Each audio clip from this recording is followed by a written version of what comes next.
Un poco antes de su muerte, Moisés le dio 3 discursos al pueblo. Estos 3 discursos los encontramos en el libro que tiene por nombre Deuteronomio, que significa la segunda ley. Aquí encontramos este libro. Vamos a estar estudiando ahora el libro de Deuteronomio. El libro de Deuteronomio fue escrito, vamos a verlo más adelante, fue escrito por Moisés, al igual que todo el compendio que se conoce como la Torá, o que se conoce como los libros escritos por Moisés llamados el Pentateuco. Los 5 primeros libros de la Biblia los escribió Moisés. Moisés vivió en el año 1400, entre el año 1500 y el año 1400. Y Moisés fue aquel gran libertador, aquel hombre que libertó al pueblo de Israel, o más bien por mano de Dios. Dios lo utilizó para que el pueblo de Israel pudiera salir de la esclavitud en la cual ellos estaban cautivos en el pueblo de Egipto.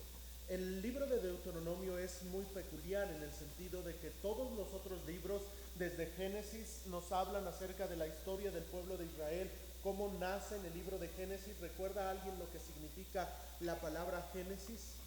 O lo que quiere decir el nombre del libro de Génesis. ¿Alguien recuerda? Génesis. Hay señoritas que inclusive se llaman Génesis, pero tiene un significado particular. ¿No se oye? Tiene un significado muy, muy particular. ¿Alguien recuerda lo que significa Génesis? El principio, pero más enfáticamente es los orígenes, porque ahí inician o vienen los orígenes de todas las cosas: el origen de la tierra, el origen del universo, el origen del hombre, el origen de la nación, el origen del pecado. Es el libro de los orígenes, es el origen de la nación de Israel por mano o por los lomos de Abraham, y nosotros entendemos que ese libro es el libro de los orígenes, de los inicios, del comienzo, escrito por Moisés. Después viene el libro de Éxodo, donde Moisés ya ahí nos narra el llamamiento de Moisés, quién era Moisés desde su nacimiento, y encontramos particularidades de la vida de Moisés. Los demás libros, como es el libro de Levítico y el libro de Números, ya nos enfocan un poco más en lo que es el sacerdocio. Nos habla acerca del tabernáculo, nos habla acerca de la manera en la que Dios da leyes a su pueblo, pero en el libro de Deuteronomio es la segunda ley. No quiere decir que Dios haya dado 2 leyes, porque tanto en el libro de Éxodo, capítulo número 20, encontramos los 10 mandamientos, como en el libro de Deuteronomio encontramos en el capítulo número 5 los 10 mandamientos. Y no es que sean 10 mandamientos distintos el uno del otro, no, sino que debemos recordar que la primera ley, o la ley original, por decirlo de alguna manera, la ley en su estado cuando Dios la escribió con su propio dedo, era para esta generación que estaba saliendo del pueblo de Egipto y estaban por introducirse a la tierra prometida, la tierra que fluye leche y miel. Pero por incredulidad del pueblo de Dios, el pueblo de Dios tuvo que estar vagando durante 40 años en el desierto. Este transcurso de 40 años lo encontramos desde el libro de Éxodo hasta el libro de Números, en donde nosotros encontramos todo lo que pasó con el pueblo durante esos 40 años, cómo anduvieron de ciudad, de provincia, de lugar en lugar, y ellos en el desierto estuvieron cubiertos por la presencia de Dios, ciertamente, pero encontramos que no llegaron a la tierra prometida. Ahora Moisés ya es un anciano. Moisés, cuando está escribiendo este libro y está dando 3 discursos, como veíamos en la introducción, él ya tiene 120 años, es decir, ya era una persona grande. ¿Alguien sabe a qué edad murió Moisés? ¿A qué edad murió Moisés? Cuando está escribiendo esto, lo escribe a la edad de 120 años. Pero,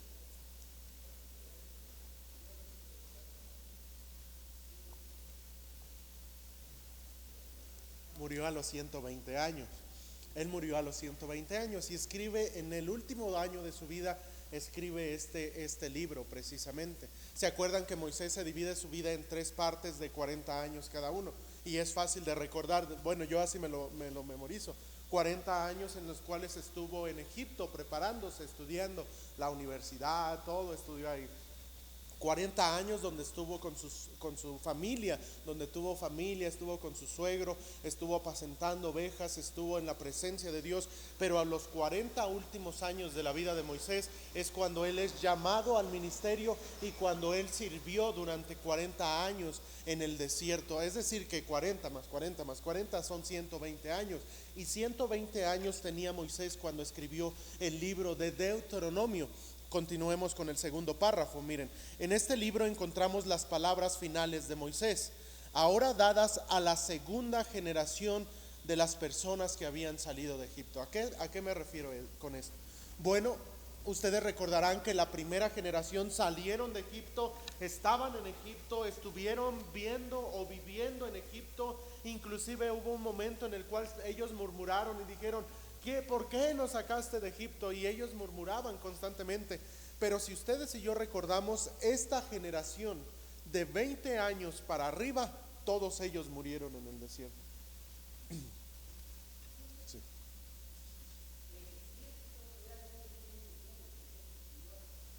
Sí. Tanto el desierto como el mar Rojo tienen en sus...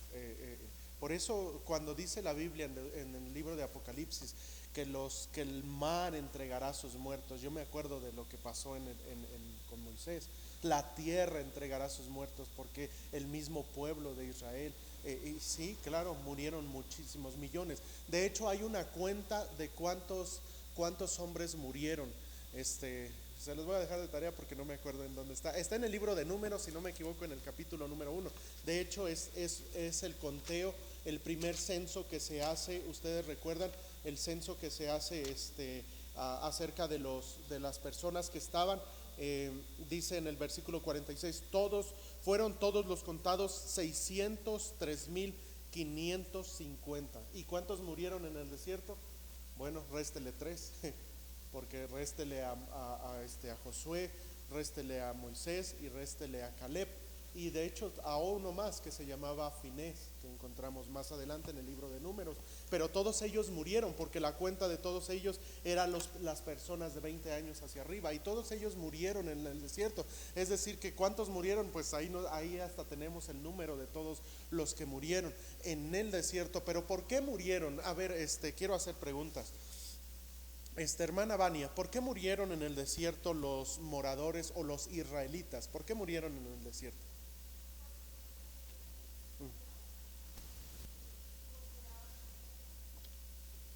Porque no creyeron. La causa de el perecer ellos en el desierto fue por su incredulidad. Ellos no creyeron.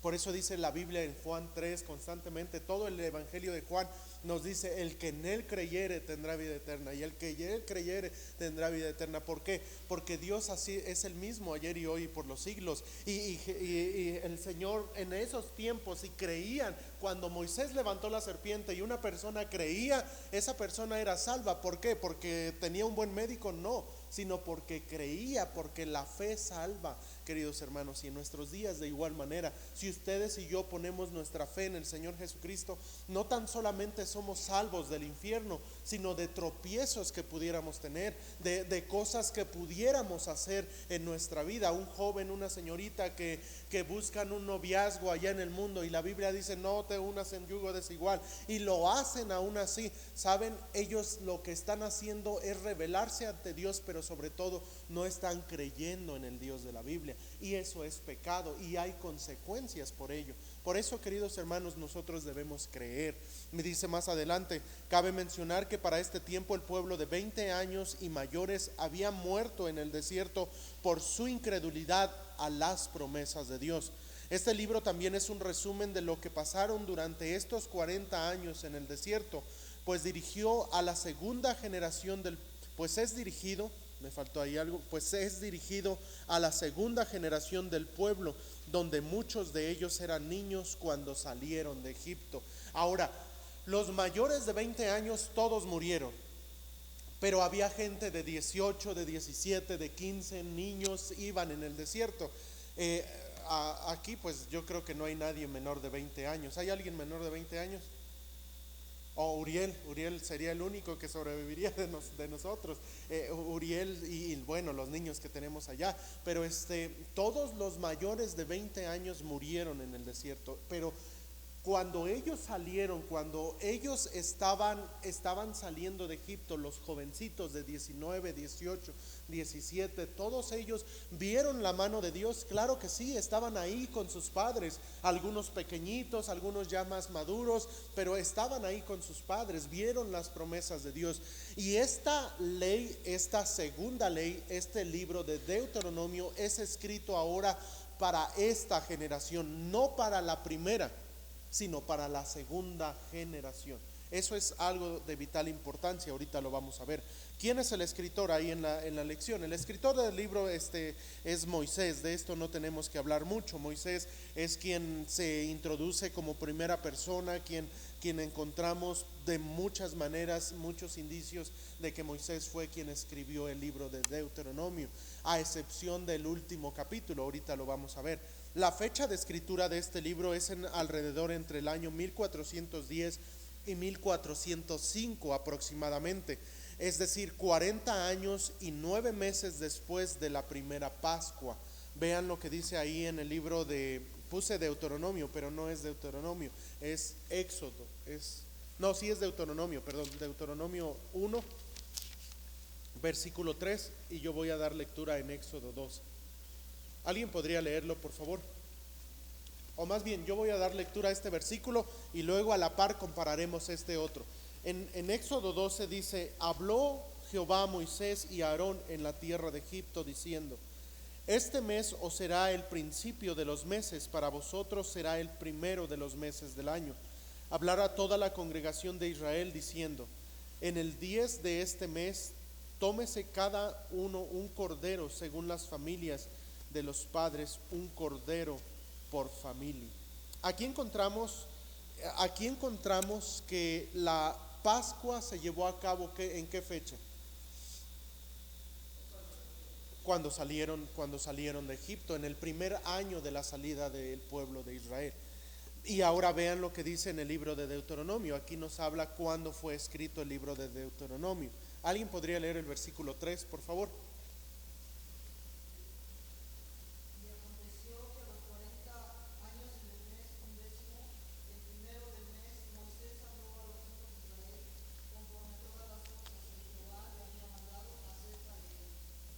Ok, aconteció que a los 40 años en el mes 11, es decir, 40 años y 9 meses después de la Pascua, cuando ellos salieron con gozo de la Pascua, cuando arrebataron de sus riquezas a los egipcios, 40 años después y 9 meses es que se escribe el libro de Deuteronomio.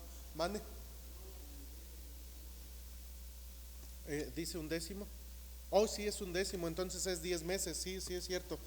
Ajá, 11, es entonces 40 años y 10 meses aproximadamente. Bueno, esto no es tan aproximadamente, son fechas exactas que nos da Moisés. Y entonces encontramos que fue escrito 40 años después.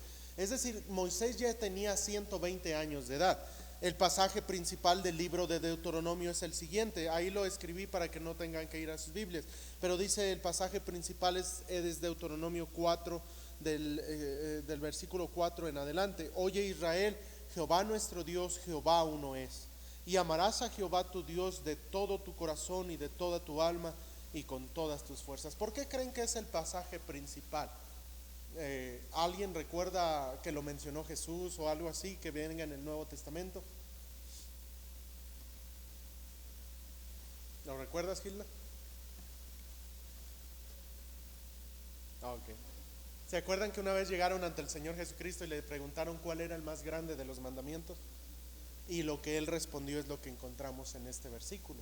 Es el deseo que Dios tiene de que toda la humanidad, de que nosotros amemos a Jehová, nuestro Dios, de todo nuestro corazón, de toda nuestra alma y con todas nuestras fuerzas. Eso quiere decir en espíritu, alma y cuerpo. Debemos amar a Dios no tan solamente en espíritu, sino que debemos amarlo con nuestra fuerza, con nuestro cuerpo, debemos amarlo con nuestro corazón, es decir, con nuestro corazón habla de nuestro espíritu y con nuestra alma habla precisamente del alma. Debemos amarlo en nuestras emociones, debemos amarlo en nuestro entendimiento, debemos amarlo en nuestro físico, debemos amarlo con todo nuestro corazón. Es la manera que Dios quiere que le amemos. Dice la Biblia: oye, Israel, Jehová nuestro Dios, Jehová uno es, y amarás a Jehová tu Dios de todo tu corazón. Pero no se queda ahí, sino que vean esto: y estas palabras que yo te mando hoy estarán ¿dónde?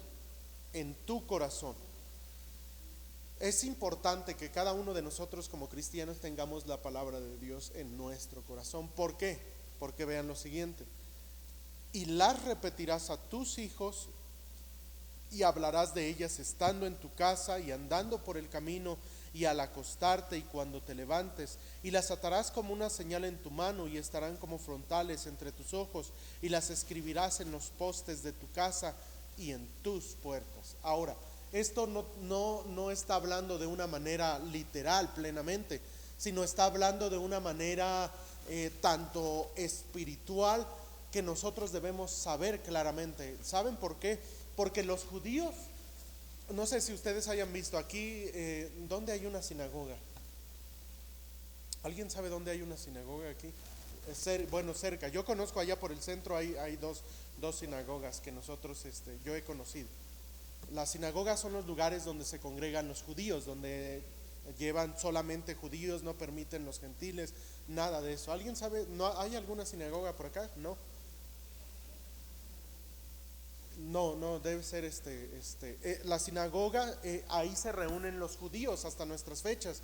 Hay muchos lugares en todas partes del mundo donde hay sinagogas, y los judíos que se reúnen en sinagogas, ¿saben lo que hacen? Van con saco, van con traje y van con un sombrero. Van con un sombrerito muy peculiar de ellos, y algunos de ellos, los ortodoxos, tienen sus cabello largo y tienen como cairelitos todo aquí colgando, pero dentro de sus sacos tienen como unos listones aquí. ¿Saben cuántos tienen? Tienen 613, todos rodeados. Son los 613 mandamientos. ¿Saben por qué? Porque aquí dice la Biblia que los deben tener todo el tiempo, pero no se refería a eso de una manera. Ustedes visitan las casas de los judíos ortodoxos, y los judíos ortodoxos tienen en sus entradas, tienen este versículo de Deuteronomio 6:4, donde dice que Jehová nuestro Dios, Jehová uno es.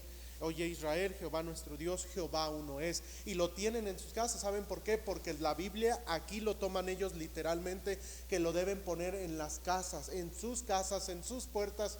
Y saben, aparte de eso, los ultra ortodoxos llevan en sus sombreritos, llevan aquí en medio una parte de la ley, también este mismo versículo.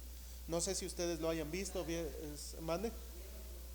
Sí, lo llevan como frontales, lo ponen porque aquí, según ellos, dice que y los atarás como una señal en tu mano y estarán como frontales entre tus ojos. Ellos lo toman literalmente, ponen el versículo, lo enrollan en una, no me acuerdo cómo se llama, y se lo ponen aquí, porque dice que así dice la Biblia, y ellos son súper ortodoxos, lo toman literalmente.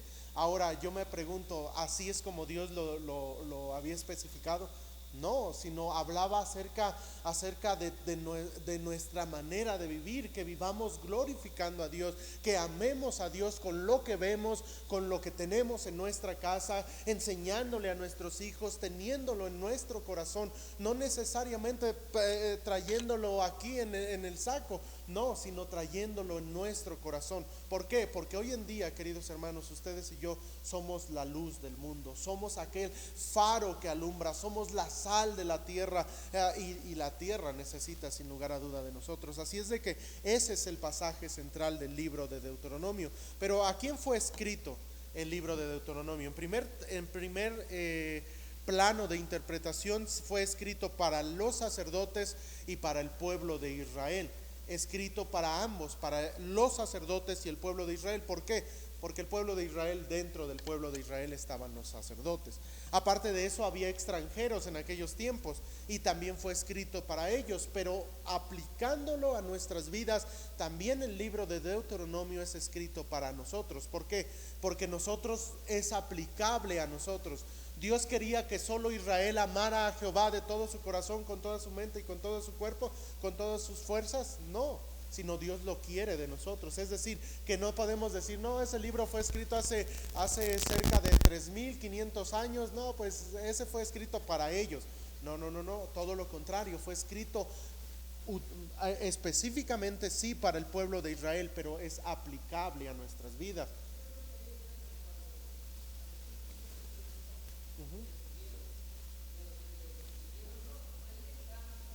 Ahí entramos todos los gentiles. En la Biblia se nos habla de 3 tipos de pueblos. Uno son los judíos, el pueblo escogido de Dios. Otro pueblo es los gentiles. ¿Quiénes son los gentiles? Todos los que no son judíos. Llámense mexicanos, americanos, llámense como sea. Nosotros somos gentiles. A menos que usted tenga ascendencia judía. Usted tal vez podría haber algún caso, pero regularmente nosotros somos mexicanos y somos gentiles. Y hay otro grupo que es la iglesia, eso nos lo dice en el libro de Romanos. Están el pueblo de los judíos, está los gentiles, y entre ellos dos, los que son salvos, ahora somos parte de la iglesia. Nosotros somos parte del cuerpo de Cristo. Y es importante, ¿por qué? Porque Dios le dio la ley a los judíos, pero esto se aplica a todos nosotros. Precisamente Juan 1:12 dice, mas a todos los que le recibieron. Y eso habla a todos nosotros. Cuando usted y yo invocamos el nombre del Señor Jesucristo y creímos en Cristo como nuestro Salvador, Dios nos agregó a su pueblo. Dios nos dio vida eterna. Dios nos dice la palabra de Dios que Él nos dio herencia con los santos. Él nos santificó, Él nos redimió, Él nos adoptó, y todas las doctrinas que nos hablan acerca de la salvación. ¿Por qué? Porque Dios nos amó de tal manera, porque Dios nos guardó, porque Dios hasta cierto punto, y no sé si decirlo, pero ya me entré, Dios nos predestinó para ser llamados hijos de Dios. Dios nos predestinó para ser adoptados. Pero entonces, ¿para quién fue escrito? Para usted y para mí.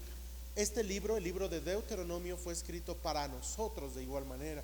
En lo personal, uno de los libros que más me fascina leer es el libro de Deuteronomio, porque habla de todo lo que pasó el pueblo de Israel. Aquí encontramos constantemente a Moisés diciendo, y yo no entré por su culpa, porque ustedes me hicieron, y constantemente vemos el corazón de un hombre de 120 años con el anhelo de entrar en la tierra prometida. Ahora yo les voy a hacer una pregunta. ¿Moisés entró a la tierra prometida? ¿Y qué pasó en Mateo 17? Cuando llegó en la transfiguración. Llegó, pero llegó después, ¿verdad? Llegó después. Y pues él no logró entrar a la tierra prometida en el tiempo ese. Pero saben, una de las cosas que Dios le permitió es que él subió al monte, el monte Abarín. ¿Recuerdan el monte Abarín? Él subió en aquella frontera, había varios montes. Uno de ellos, o algunos de ellos, es el monte Abarín. Y en el monte Abarín es un bonito nombre para una iglesia también, monte Abarín, por viendo las promesas de la tierra prometida. Bueno, pero es otro tema. Y Moisés estaba en el monte Abarín y logró observar toda la tierra prometida. Yo me imagínense Moisés, un anciano de 120 años, habiendo sufrido todo lo que sufrió, con el anhelo de entrar a la tierra prometida, y Dios le dice, no. Y saben, eso se aplica a nuestra vida. ¿Por qué? Porque a veces nosotros tenemos anhelos y decimos, yo quisiera esto, quisiera lo otro, y a veces Dios nos dice, sí. ¿Y eso significa que Dios es injusto? No, Dios es justo en toda su manera de ser. Dios es justo de todas maneras. Bueno, Dios es justo, aunque suene mal el audio. ¿Por qué? Porque Dios tiene planes. Dice la palabra de Dios en Jeremías: pensamientos de paz tengo sobre ti. Y la palabra de Dios, Dios mismo tiene planes para nosotros. Dios guarda en completa paz aquel cuyo pensamiento en Él permanece. ¿Por qué? Porque Dios es bueno. Porque a lo mejor nosotros decimos: yo quisiera que me fuera de esta manera. En lo personal, yo en este día quisiera que mi mamá no estuviera en el hospital. Ahorita está hospitalizada, y yo quisiera que no, pero ¿saben qué? Dios tiene todo bajo control, porque Dios es bueno, queridos hermanos, porque Dios sabe las cosas aunque nosotros no las entendamos. Moisés, imagínenselo, 120 años después de haber hecho todo lo que pasó con el pueblo de Israel, después de haberlos batallado, orado por ellos, de todo lo que pasó, después de todo eso, no logró entrar a la tierra prometida. Eso es algo. ¿Cuál suena? Ya lo apagué. A ver, le doy.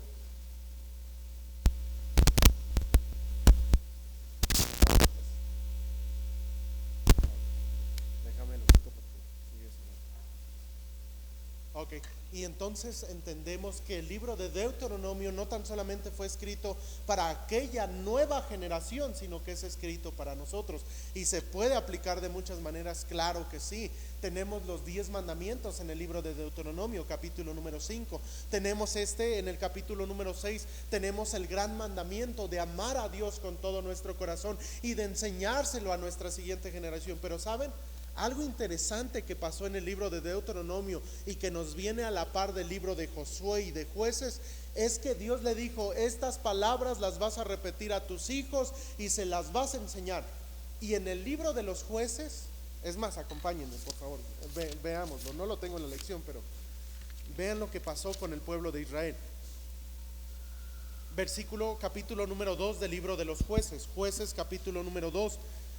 Dice en el versículo número 10: y toda aquella generación también fue reunida a sus padres. Y miren esto, el mandamiento que Dios les había dicho: díselo a tus hijos. Y dice: y se levantó después de ellos otra generación. ¿Qué generación era? Esta era la tercera generación. Se levantó otra generación que no conocía a Jehová ni la obra que Él había hecho por Israel. Aquí vemos algo importante. ¿Por qué? Porque Dios le dijo en Deuteronomio al pueblo: estas palabras, hermano Gavino, las va a poner usted en su corazón y se las va a enseñar a sus hijos. Era la tarea que tenían estos que hacer. Pero ¿saben lo que hizo el pueblo?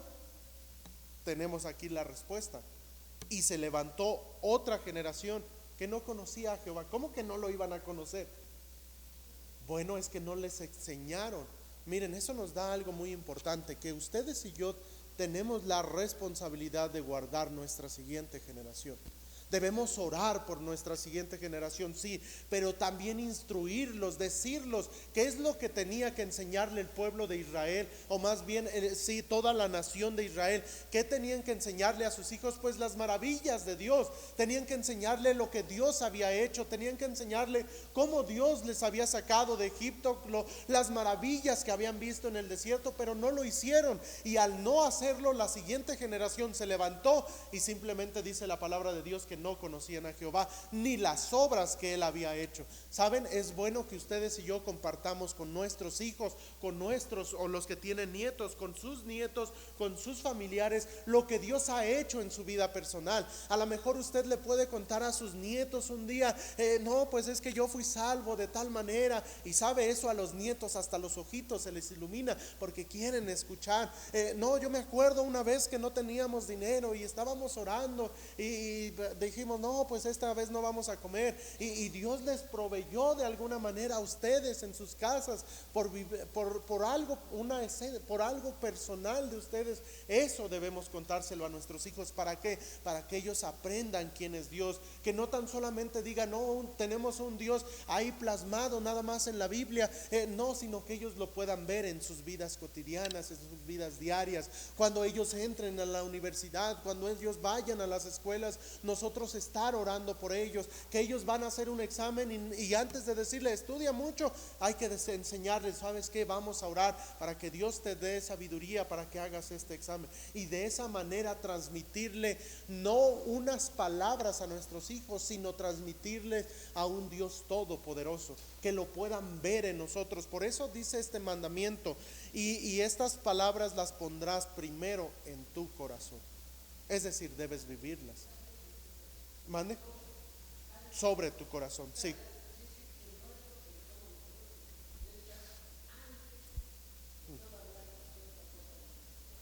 Sí, sí, debe ser eso. Una persona que pone a Dios sobre todo es una persona que le va a ir bien en todo lo que haga. Una persona que pone su corazón antes que a Dios es una persona que vivirá en la carne. Y la Biblia dice que no debemos satisfacer los deseos de la carne, porque estos van en contra del Espíritu, y estos dos se oponen para que no hagáis lo que queréis.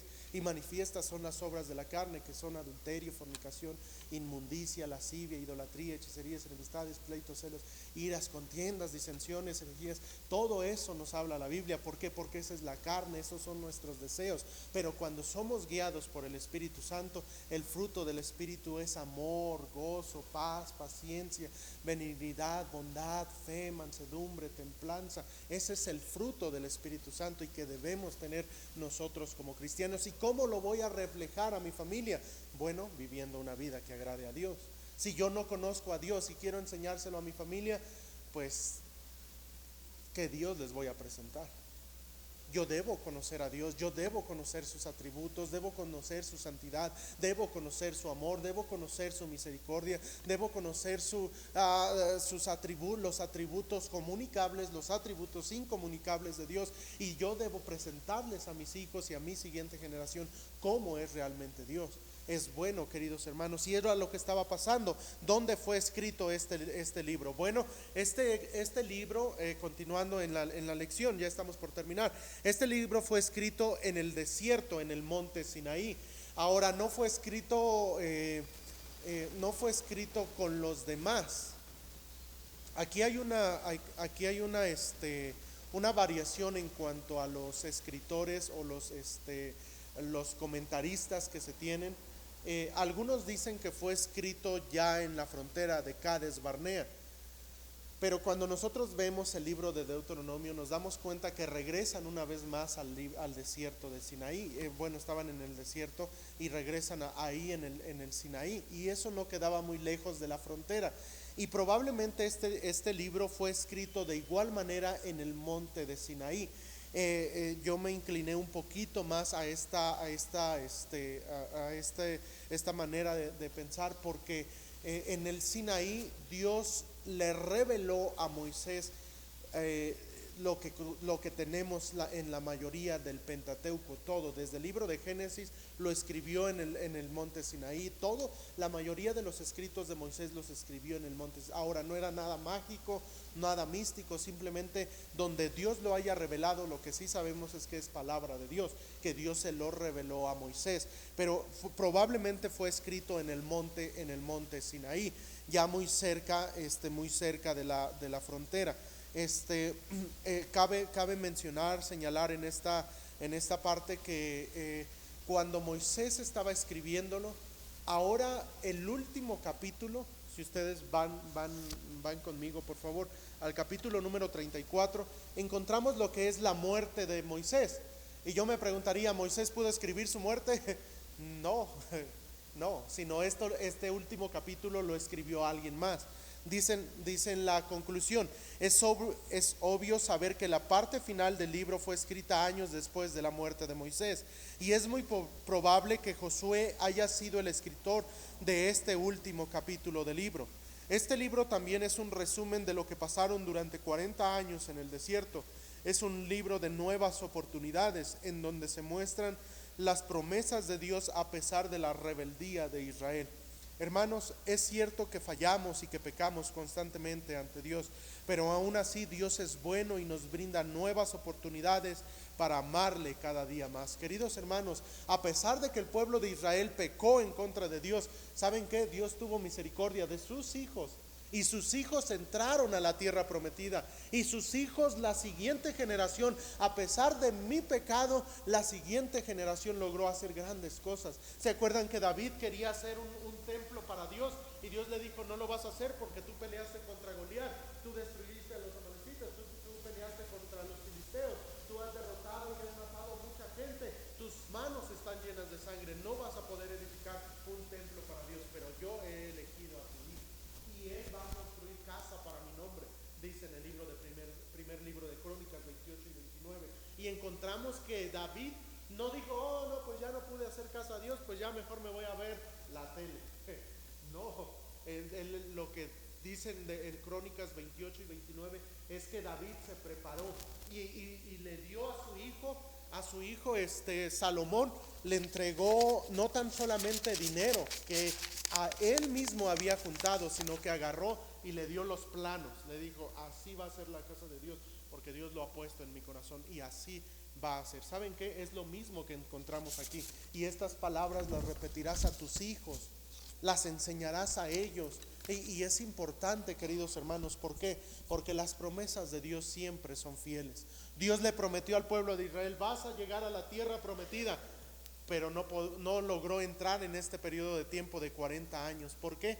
Por su rebeldía, por su incredulidad. Y cuando entraron, ¿se cumplió la promesa de Dios? Claro que sí, porque Dios les prometió la tierra que fluye leche y miel, y Dios les prometió eso, y ellos entraron a la presencia de Dios, a la tierra prometida, y ellos al entrar a la tierra prometida, eso es un indicio de que las promesas de Dios son fieles y verdaderas.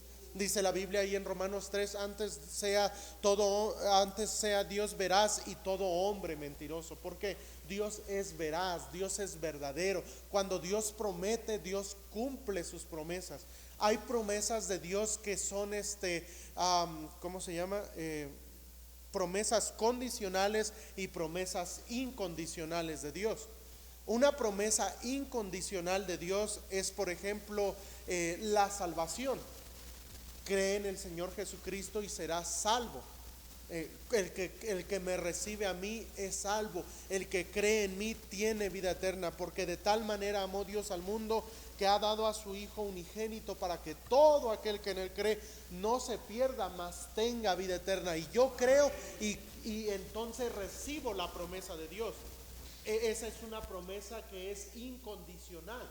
Dios no me dice, debes hacer esto para que puedas recibir lo otro. No, porque somos salvos por gracia, por medio de la fe. Esto es un don de Dios, todo eso proviene de Dios. Pero hay promesas que Dios nos dice, ¿sabes qué? Debes hacer esto. Josué 1:8 dice, mira que te mando que te esfuerces y seas valiente. Y después dice, nunca se apartará de tu boca este libro de la ley, sino que de día y de noche meditarás en él, para que hagas y guardes todo lo que en él está escrito. ¿Para qué?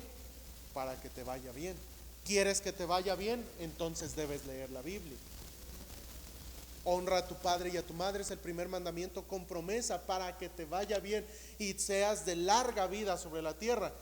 Ustedes quieren tener años de plenitud de vida, ustedes quieren tener fuerza en su vejez. Uno de los mandamientos condicionales de Dios es obedecer a sus padres. Y aparte de eso dice, honra a tu padre y a tu madre. Honrarlos. Tristemente algunos jóvenes, aún cristianos, son bien rebeldes para con los padres. No les obedecen, no les hacen caso, los mandan aquí a la tienda que está a una cuadra. Y no quieren ir ni a eso, porque prefieren estar en los videojuegos, prefieren estar en la tele, prefieren estar en esto y no obedecen. ¿Por qué deben obedecer los hijos? Bueno, una promesa condicional de Dios es que si obedecen, les va a ir bien a ellos. Dice la Biblia ahí en 2 a Timoteo 3, dice, se me olvidó como... Toda la escritura es inspirada por Dios y útil para enseñar, para redarguir, para corregir, para instruir en justicia, a fin de que el hombre de Dios sea perfecto, enteramente preparado para toda buena obra. Cuando yo me expongo a la palabra de Dios, la palabra de Dios me hace una persona perfecta. Y la palabra perfecta aquí quiere decir madura. yo puedo ser maduro, a lo mejor no se pasa alguna prueba, alguna circunstancia, pero una persona madura va a sobrellevar las pruebas, las circunstancias, las enfermedades, las dolencias, la escasez económica, todo. ¿Por qué? Porque es una promesa condicional de Dios. Otra promesa incondicional de Dios la encontramos en Mateo 28, donde Dios promete estar con nosotros todos los días hasta el fin del mundo. Esa es una promesa incondicional de Dios. Y hay promesas entonces condicionales y promesas incondicionales, pero lo importante es que al pueblo de Israel le dijo: ¿sabes qué? Llega a la tierra prometida, yo te prometo llegar a la tierra, que vas a estar en la tierra prometida. Ellos dudaron, ellos no creyeron, ellos no confiaron en Dios y anduvieron vagando y murieron. Ya lo leímos, más de 600,000, leímos, 600,000 hombres murieron, y eso es sin contar a mujeres, porque también murieron, mujeres y los jóvenes de 20 años, que son los que entraron. En el libro de Números encontramos ya el último censo también, y ese censo ya nos dice cuántos pobladores eran, y eran más los primeros que iban a entrar y eran menos los que entraron. ¿Por qué? Porque a veces, hermanos, cuando Dios nos promete algo y nosotros confiamos o nosotros no confiamos en la promesa de Dios. Un joven que se va al mundo, se consigue una novia ya en el mundo, se casa, ¿pierde su salvación? No, porque es una promesa incondicional. La salvación está en el mundo, se casa ahí, tiene hijo, y después se da cuenta: oh, necesito de Dios, y vuelve otra vez. ¿Va a recibir promesas de Dios? Claro que sí, las va a recibir. Ahora, ¿va a recibir todas las promesas que Dios tenía para él? No. Eso varía en nuestras decisiones. Ustedes y yo tenemos algo que Dios, cuando sopló sobre el aliento de vida sobre Adán, Dios le inculcó libre albedrío. Eso quiere decir que yo elijo hacer el bien o hacer el mal. Cada uno de nosotros vamos a elegir. Es más, como padres no podemos, o a veces obligamos a los hijos, pero cada hijo va a elegir si obedece con buena manera o ¿cómo se dice?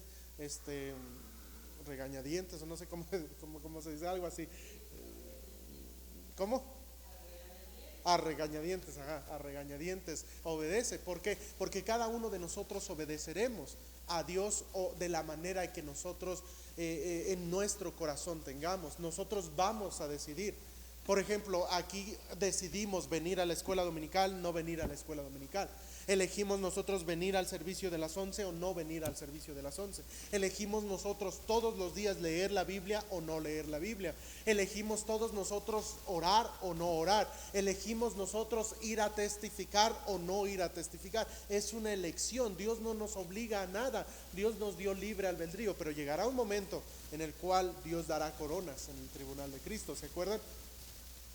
¿A quiénes les va a dar coronas? Bueno, la Biblia dice que a todos los que lleven a cabo la obra del Señor. Por eso es importante ser fiel, por eso es importante amar a Dios, por eso es importante hacer las cosas de la mejor manera. ¿Por qué? Porque Dios, en sus promesas, Dios es un Dios fiel. Así es de que, queridos hermanos, teniendo estas promesas, nosotros debemos alentarnos, debemos estar con gozo, porque las promesas de Dios son verdaderas, son fieles. Dice un himno que cantamos que las promesas del Señor Jesús son apoyo poderoso de nuestra fe, son fieles y verdaderas las promesas de Dios. ¿Saben por qué? Estaba yo predicando a los jóvenes allá en el colegio en Tijuana, jóvenes de secundaria y de preparatoria, y estaba predicando a ellos y les decía: ¿saben qué, joven? Debes vivir como que crees en las cosas de la Biblia, como que Dios ha puesto promesas para ti. ¿Por qué? Porque realmente Dios nos ha dado muchas promesas, hermanos. La vida eterna, nos ha dicho que si somos salvos nosotros, también será salva nuestra casa. Nos ha dado promesas que no son promesas del pastor, no son promesas de alguna denominación, son promesas de un Dios todopoderoso. ¿Por qué? Porque el pastor no está en todos lados. se fue a Tijuana hace unos días y no estuvo aquí en el servicio. Pero quien está siempre aquí entre nosotros es Dios. Y Dios es un Dios que es omnisciente y que es todopoderoso.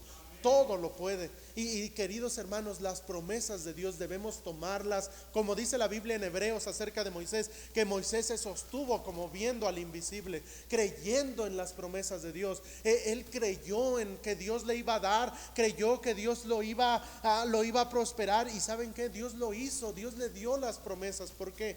Porque las promesas de Dios son buenas. Pero queridos hermanos, termino diciendo, y después de haber visto lo anterior, Dios da segundas oportunidades, pero Dios también cumple con todas sus promesas. Si Dios le ha dado alguna promesa a usted, es más, en esta hilera, una promesa que Dios les haya dado a ustedes, que digan, yo sé que esa es la promesa para mí. En esta alguien que podría decir, hay muchísimas.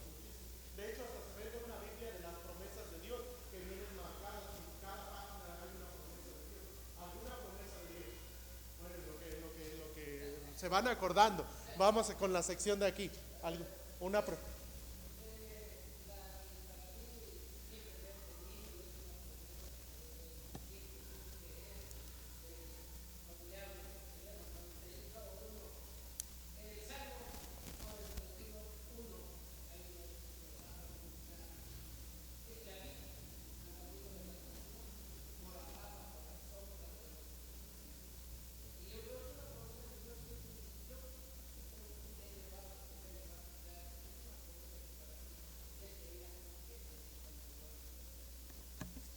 Muy bien, hermana Minerva, esa promesa del Salmo 91, donde dice que uno dice que habita al abrigo del Altísimo, morará bajo la sombra del Omnipotente. ¿Es una promesa condicional o incondicional? ¿Cómo? Condicional, sí, el que habita al abrigo del Altísimo. Eso quiere decir mi manera de vivir. Y es condicional, si yo estoy con Dios, entonces vendrá la bendición de Dios. Y esa es una promesa, una buena promesa de Dios. En esta sección, ahorita voy a regresar con ustedes. Esta sección, díganme una promesa que digan, esta promesa es para mí. Hermana Constantino.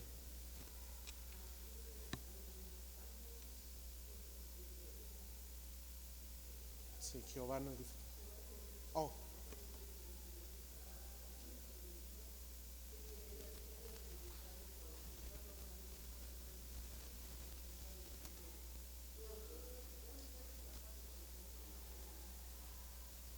Qué bonita promesa, ¿verdad? Qué hermosas palabras. ¿Escucharon el Salmo 27? Esa es una promesa de Dios. Dios promete, y esa es una promesa incondicional, porque Dios nos guarda, aún nos guarda en el hueco de su mano. Y con esta sección, alguna promesa que digan ustedes, esta Dios me la ha hecho. Si ustedes no tienen promesas, hermanos, debemos desempolvar la Biblia. No, todos tenemos muchas promesas. Sí, no, hay muchas promesas de Dios para nuestra vida. ¿Alguna promesa que ustedes digan? Hermana Maribel.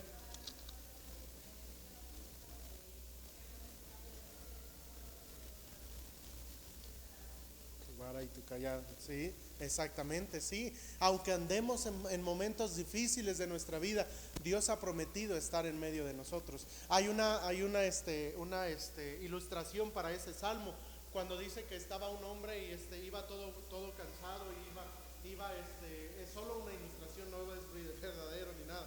Iba cansado y después apareció Jesús y le dijo, ven, te voy a ayudar, y lo empezó a ayudar.